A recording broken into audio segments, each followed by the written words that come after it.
Accused है। अस्सलामु अलैकुम वरहमतुल्लाहि वबरकातुहू।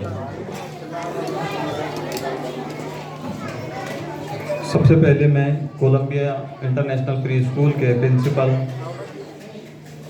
मिसेस फातिमा तथीर मैम और पूरा स्टाफ और बिलखुसूस मिस्टर रियासत अली साहब, इन तमाम को तहे दिल से मुबारकबाद देता हूँ कि इन्होंने बहुत ही प्यारे अंदाज में नन्हे नन्हे तलबा व तालिबात ये प्यारे फूलों को इस मौके के लिए तैयार किया। और वो पेरेंट्स जिन्होंने अपने बच्चों की घर पे मेहनतें ली और बच्चों को वक्त दिया और बच्चों ने यहाँ पर बहुत अच्छा परफॉर्मेंस किया। दूसरी शिकायत ये है कि हम जिस तरह से घर में फुप्पू खाला मुमानी बहन आने पर बातें करते हैं, तो यहाँ पर भी सब फुप्पू खाला मुमानी है, लेकिन बराए मेहरबानी अपने होठों को लॉक कर लें, क्योंकि डिसिप्लिन एक चीज़ है। और आज ही के दिन 26 जनवरी 1950 को जो रिपब्लिक डे हम मनाते हैं, उसकी वजह ही ये है कि आज ही के दिन हमारे भारत का कॉन्स्टिट्यूशन अमल में आया। तो हमारा कॉन्स्टिट्यूशन जब अमल में आया, उस दिन भी अगर हम कुछ रूल्स एंड रेगुलेशन को फॉलो ना करें तो बड़े ही अफसोस की बात है कि जो कौम ने अपने खून की होली खेलकर, जो कौम ने अपनी गर्दनों को हिमालय की चोटी पर लटकाकर, जो कौम ने अपना माल और ज़र लुटाकर, जो कौम ने अपनी बच्चों की जान को कुर्बान कर कर वतन अजीज़ हिंदुस्तान को आज़ाद कराने के लिए इतनी कोशिशें की, और हम वही कौम की आल है, औलाद है। हमें अपने कॉन्स्टिट्यूशन से या हमें अपने वतन अजीज़ से इससे मोहब्बत का इजहार तो नहीं होता, बल्कि बोरियत महसूस होती है कि यह प्रोग्राम हमारा नहीं किसी और का है, हम सिर्फ बातें ही करेंगे। मेरा मकसद, मेरा मौजू, मेरा उन्वान ये नहीं था, बल्कि उन्वान और मकसद ये था कि 26 जनवरी क्यों मनाई जाती है, क्यों मनाना ज़रूरी है। लेकिन हालात को देखते हुए सबसे पहले तो हमें यह देखना है कि 26 जनवरी क्यों मनाई जाती है, उससे नहीं बल्कि हम यहाँ आकर क्यों बैठे हैं, ये इम्पोर्टेंस हो गया है। शॉर्ट टर्म सर की गुजारिश है कि शॉर्ट में बोले। तो आप एक बात समझ लीजिए कि हमारे हिंदुस्तान का कानून आज अमल में आया, कॉन्स्टिट्यूशन आज अमल में आया 26 जनवरी 1950 को, और उसमें एक आर्टिकल ये है सेक्शन 21, आर्टिकल 21, जो हमें आज़ादी देता है। इंसान जब दुनिया में जन्म लेता है और सांस लेना शुरू करता है, तो वो पहली सांस से उसको आज़ादी जो मिली, तो उसके मौत आने तक जब उसकी सांस खत्म होती है, वो सांस लेने और सांस रुकने तक के जितना ड्यूरेशन, जितना वक्त वो अपनी ज़िंदगी में गुजारता है, वो ज़िंदगी गुजारने की आज़ादी हमें आर्टिकल 21 देता है। हमारी बुनियादी उसूल, खाना पीना, कपड़ा और पढ़ाई, इन तमाम चीज़ों की आज़ादी हमें आर्टिकल 21 देता है। अब आर्टिकल 21 को एक्सप्लेन करने के लिए बैठे तो एक दिन भी कम पड़े, लेकिन एक बात याद रखें कि वतन अजीज़ हिंदुस्तान में हमें आर्टिकल 21 अपने मज़हब के हिसाब से अपनी ज़िंदगी गुजारने की आज़ादी देता है। अगर हम अपने मज़हब के हिसाब से अपनी ज़िंदगी गुजारे, ये आर्टिकल 21 हमें परमिशन देता है। और दूसरी बात कि हम अपने हिसाब से अपनी ज़िंदगी तो गुजार रहे हैं, लेकिन जो हमारा उसूल था, जो हमारा ज़ाब्ता था, जो हमारा कायदा था, जो हमारा कुरान था, जो हमारे लिए हदीस थी, जो गाइडलाइन अल्लाह और उसके रसूल की तरफ से हमें बताई गई थी, उस पर आज हम अमल पैरा नहीं है।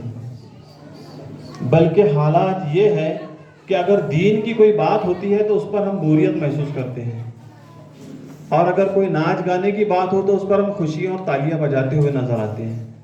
ये स्कूल के लिए मैं नहीं अल्फाज कह रहा हूँ, बल्कि घर का माहौल अगर देखें हम, तो हमारे घर में 42 इंच LED लगी हुई है और उसमें अगर कोई सॉन्ग बज रहा है, हमारा बच्चा अगर वो सॉन्ग में ठुमके लगा रहा है तो माँ बाप बड़े खुश नजर आते हैं। ये हमारा माहौल और माशरा हो गया है।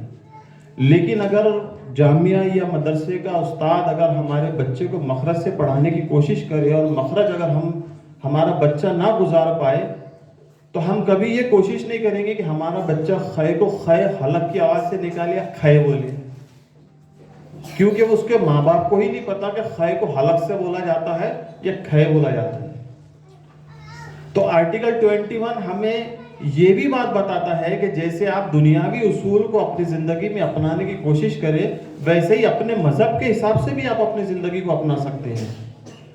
तो जब तक हम अपने दीनी माहौल को अपनी ज़िंदगी में इस तरह ना डालें कि इतनी चीज़ें ना सीख ले कि हम दुनियावी के अमल के साथ साथ दीनी अमल की इतनी नॉलेज ना हो जाए कि हमें कुरान किस तरह से पढ़ना है, उसकी तजवीज़ किस तरह से अदा करनी है, नमाज की शर्तें वाजिबात फ़राइज़ क्या है, और उसके बाद में सुन्नतें कौन कौन सी और कैसी कैसी है। और दूसरी बात, आज हमारे माशरे में सबसे बड़ी बात ये हो गई कि हमारे दरमियान से बड़ों का अदब निकल गया, अखलाक हमारे दरमियान से दूर हो गए। सर इस बात सर रियासत अली सर, ये टॉपिक पर बोल सकता हूँ 2-5 मिनट? अखलाक हमारे दरमियान से निकल गया। हम वो नबी की उम्मत हैं कि जो नबी ने 40 साल उम्र के 40 साल सिर्फ अखलाक की तालीम दी। आपके अखलाक की बुनियाद पर मक्का के कुफ्फार और मुशरिकीन आपको सादिक और अमीन के अल्फाज से पुकारते थे। आपने गैर मुस्लिमों के कुफ्फारों के दिल अपने अखलाक की बुनियाद पर जीते हैं। अखलाक पूरे कंप्लीट होने के बाद, दुनिया को बताने के बाद में आपने नबूवत का ऐलान किया है। हालांकि आप नबी तो पहले से ही हैं, आपके सदके में ही तमाम कायनात है, आपके सदके में ही हजरत आदम अलैहिस्सलाम भी है। ये ना सोचे कि हमारे नबी ने 40 साल बाद नबी का नबूवत का ऐलान किया तो आप नबी 40 साल के बाद हुए, बिल्कुल भी नहीं, बल्कि तमाम आलम उन्हीं के सदके में है। तो अखलाक जो इम्पोर्टेंट चीज़ हमारे दरमियान में थी, वो अखलाक से आज हम इतने दूर हो गए कि घर में अगर वालिद बोल दे बेटा ये नहीं ये करना है, तो जवान बेटा कहता है तुम्हारे को क्या समझता है, मैं बड़ा हो गया हूँ। माँ अगर बोल दे बेटा ये काम करना है, तो कहता है कि मैं भी नींद से नहीं जागा हूँ, तो माँ बोलती ला मेरा बुर्का। ये हमारे यहाँ पर आम ट्रेडिशन है कि जवानों को अगर कुछ काम बोला जाए ना तो वो टाल देते हैं और माँ बोलती है ला मेरा बुर्का, में चल जाती है। होता है भाई, हर किसी के घर में होता है। तो अखलाक से हम इतने दूर हो गए। वालिदैन जिसके मुताबिक आप सल्लल्लाहु अलैहि वसल्लम इरशाद फरमाते हैं कि जो अपने वालिदैन के चेहरे को एक बार मोहब्बत की नजर से देख ले, उसे एक मकबूल हज का सवाब है। हम अगर 10 लाख रुपए खर्च करके हज के लिए जाएं और एक अरकान हमसे छूट जाए तो हमारा हज मुकम्मल नहीं होता। लेकिन घर बैठे फ्री में अगर मोहब्बत की एक नजर से वालिदैन को देख ले तो नबी की ज़बान अथर से निकले हुए अल्फाज है कि मकबूल हज का सवाब है। तो हम घर बैठे हुए ये सवाब को ठुकरा रहे हैं। घर में शादीशुदा जो जोड़े हैं आज के दरमियान में, उनके अंदर भी आपसी इख्तिलाफात बहुत हो गए। उसकी वजह यह है कि मर्द है, उसकी तालीम कम है, तो उसे अपने तालीम के हिसाब से घर में रहना नहीं आता, बीवी से बातचीत करने का उसे तरीका नहीं है, और दूसरी मजबूरी उसकी ये है कि उसके पास नौकरी नहीं है। वो 500, 400, 300 रुपए रोज वो अचलपुर के हिसाब से कमाता है, तो अपनी मेहनत मजदूरी में वो बेचारा थक जाता है। लेकिन बेटियों, मैं किसी को बुरा नहीं कह रहा हूँ, जो माहौल देख रहा हूँ, जो कोर्ट में मेरे सामने रोज बीत रही है, बात बता रहा हूँ। बेटियों का माहौल यह हो चुका है कि उसने अगर 12वीं या BA, BSc, BCom कर ली तो उसे फिर मिस्त्री काम वाला नहीं चाहिए, उसे फर्नीचर काम वाला नहीं चाहिए, उसे प्लम्बर नहीं चाहिए, उसे इलेक्ट्रिशियन नहीं चाहिए। भले ही उसका बाप 300 रुपए रोज कमाता हो बेटी का, लेकिन अगर बेटी ने ग्रेजुएशन कर लिया ना तो उसे सर्विस वाला ही चाहिए। अगर वो लड़की से पूछ ले कि तेरा भाई क्या करता, तो कहेगा कि ईंटों के काम पर जाता। माँ बाप की खुशी थी, बेटी अच्छा पढ़ती थी, उसे ग्रेजुएट बना दिया, लेकिन जब बात रिश्ते की आई ना तो उसे सर्विस वाला ही चाहिए। और उसे ही नहीं बल्कि उसके माँ बाप को भी कि भाई अपने बेटी को BA, BSc, BCom करा लिया। तो भैया आज के टाइम में सर्विस आपको भी पता है कितनी है और कितनी नहीं है, हालात कैसे है और कैसे नहीं है। بات اخلاق پر تھی، تھوڑی تھوڑی باتیں میں نے آپ کے سامنے کیا، اشارہ دیا ہوں، ڈیٹیل بتاؤں تو بہت زیادہ وقت نکل جائے گا، کیونکہ ڈیٹیل میں اس پر میں نے 2 گھنٹے گفتگو کی ہے، اور قوم کے حالات کو مد نظر رکھا ہوا قوم کے سامنے. لیکن ضرورت اس بات کی ہے کہ جس طرح سے اگر آپ ایک بیٹی کا باپ ایک بیٹی کی شادی کرنے کے لیے 35 سال 50 سال کی عمر باپ کی ہو جاتی ہے، تو وہ ایک بیٹی کی شادی کے لیے جہیز کے سامان کو جوڑ نہیں پاتا، وہ 5 لاکھ روپے اکٹھا نہیں کر پاتا، تو وہ 22 سال کی جوان بیٹی کو بھی سوچنا چاہیے کہ میں اگر شوہر کا انتخاب کروں اور اس کی عمر 30 سال 28 سال ہی ہو، تو جب میرا باپ 50 سال کی عمر میں 5 لاکھ نہیں جوڑ پایا، تو یہ 25 اور 28 سال کی جوان میں یہ نوجوان کیا 5 لاکھ جوڑ پائے گا؟ اس کی کیپیسٹی اتنی ہوگی؟ تو حالات کو دیکھ کر کے اپنی زندگی کو گزارنا بھی سیکھو، میوچول انڈرسٹینڈنگ بھی سیکھو. اور دوسری بات بھی تو بہت ہے گھریلو تعلقات سے میں وہ کہنے نہیں چاہتا، بس اتنا کہنا چاہتا ہوں کہ ہم کو اللہ نے کسی دوسری قوم کا محتاج نہیں رکھا. یہ ٹاپک اس لیے کہنا پڑ رہا ہے کہ یہاں لیڈیز بھی موجود ہیں، جینٹس بھی موجود ہیں، اور سب اپنے ہی لوگ موجود ہیں. تو ہمیں اللہ نے کسی قوم کا محتاج نہیں رکھا. اللہ نے قرآن ایسی کتاب دی ہے جسے پڑھ کر آج دنیا چاند پر نہیں بلکہ آسمانوں پر جانے کی تیاری کر لی ہے.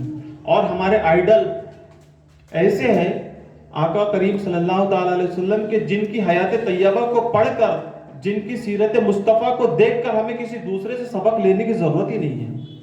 بس ضرورت اس بات کی ہے کہ ہم جو آج ہمارے گھر میں اپنے ماحول کو بنا دیے نا، ہم ماڈرن کلچر میں چلے گئے، ہم ویسٹرن کلچر میں چلے گئے. ایک بڑے پوائنٹ کی بات بتاتا ہوں. ہر کوئی کیا چاہتا ہے آج ریحان صاحب؟ ویسٹرن کلچر اپنانا. کیوں ڈاکٹر صاحب؟ ویسٹرن آپ سمجھتے ہیں نا، ایسٹ اور ویسٹ، بالخصوص خواتین سے ایسٹ اور ویسٹ سمجھتے ہیں نا.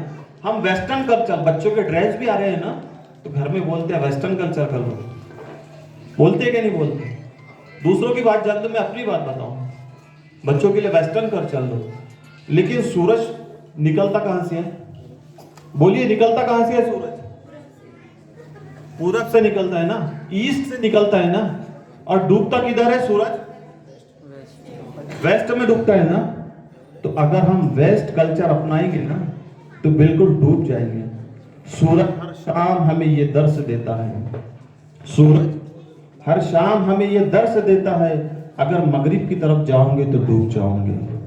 تو غور کرو کہ ہمیں ویسٹرن کلچر نہیں اپنانا ہے، بلکہ اپنی زندگی کو سدھارنے کے لیے ہمیں آج کو نہیں دیکھنا ہے، بلکہ 1450 سال پہلے اپنی زندگی کو پیچھے لے جا کر نبی کی زندگی کو دیکھنا ہے، ان کے اخلاق کو دیکھنا ہے، اور ان کے اخلاق کو دیکھ کر اپنی زندگی کو گزارنا ہے. اگر ہم ان کے اخلاق کو دیکھ کر اپنی زندگی کو گزاریں گے تو ہمارا پریزنٹ بھی اچھا ہوگا اور ہمارا فیوچر بھی اچھا ہوگا. یہ پیغام دل کا درد ہونے کے لیے آپ کے درمیان میں پیش کرتا ہوں. اگر کسی کو برا لگا ہو تو میں معذرت چاہتا ہوں. اور بالخصوص کولمبیا انٹرنیشنل پری اسکول کے ڈائریکٹر میر ریاست علی رضوی صاحب، فاطمہ تطہیر میم اور ان کے پورے اسٹاف کو تہہ دل سے مبارکباد دیتا ہوں. آپ تمام لوگوں نے اپنا قیمتی وقت ہمیں دیا. ہم گیسٹ ہیں ایک پروگرام کے لیے، لیکن ہم اپنے آپ کو گیسٹ نہیں سمجھتے، بلکہ ادارہ ہمارا ہے، یہ اسکول ہماری ہے، یہ گھر ہمارا ہے. اگر وقت آئے جھاڑو دینے کی تو انشاءاللہ ہم یہاں جھاڑو بھی دیں گے، کیونکہ ہم اسے اپنا سمجھتے ہیں. یہ سر کی ہم پر کرم نوازش ہے کہ سر کچھ موقع سے ہمیں گیسٹ بناتے ہیں. یہ سر کا بڑا پن ہے کہ سر ہم اس لائق نہیں، لیکن سر کی کرم نوازش ہے کہ سر ہمیں گیسٹ بناتے ہیں. تو آپ سب سے پہلے اپنے بچوں کی تعلیم پر دھیان دیں، خواتین بالخصوص، کیونکہ ماں کی گود پہلا مدرسہ ہے. باپ کمانے کے لیے جائے گا، محنت مزدوری کرے گا، جو بھی کرے گا، لیکن خواتین پر ذمہ داری ہے کہ بچوں کی تعلیم پر بہت فوکس کرے. اور یہ دیش ہمارا ہے. یہ نہ سوچے کہ 15 اگست 26 جنوری کسی دوسرے کا نہیں، بلکہ میں نے پہلے کہا نا کہ ہم نے قربانیاں دی ہیں. تو یہ دیش ہمارا ہے، اس کے لیے ہمیں جان دینی پڑی تو ہم نے دیے، مال دینا پڑا تو ہم نے دیے. آج ہمیں صرف وقت مانگا جا رہا ہے کہ 1 گھنٹہ 2 گھنٹے، تو یہ وقت ہمیں دینا ہے. کیوں؟ کیونکہ قربان دل و جان اس خاک وطن پر، ہم دولت و شہرت کے طلبگار نہیں ہیں. قربان دل و جان اس خاک وطن پر، ہم دولت و شہرت کے طلبگار نہیں ہیں. تم دیکھ لو آزادی کی تاریخ اٹھا کر، ڈاکٹر صاحب تم دیکھ لو آزادی کی تاریخ اٹھا کر، ہم لوگ وفادار ہیں غدار نہیں ہیں. بہت بہت شکریہ. السلام علیکم.